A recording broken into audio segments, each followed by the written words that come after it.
Magandang hapon, ngayon pa yung araw ng Biyernes, September 20, 2024. Update po muli sa lagay ng panahon.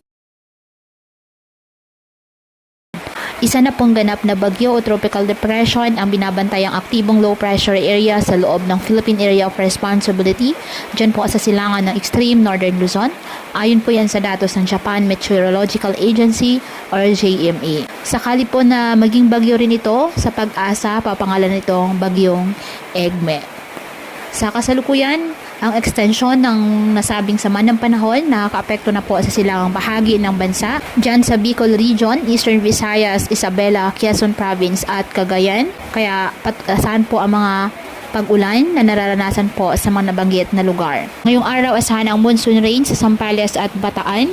Asahan naman ang occasional rain sa Ilocos Region na dulot pa rin po yan ng habagat. Ang Metro Manila, Northern Samar, Eastern Samar, Samar at nalalabing bahagi ng Luzon, asahan din po ang maulap na kalangitan na may kalat-kalat na pag-ulan at thunderstorms na dulot pa rin ng habagat.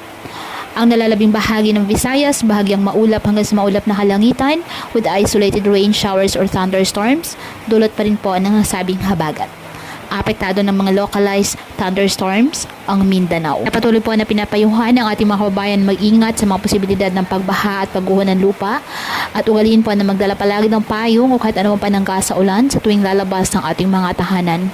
At yan po muna ang update sa lagay ng panahon ngayong araw. Muli, patuloy po tayo na mag-ingat at palaging tandaan, God loves you. Stay safe and God bless po.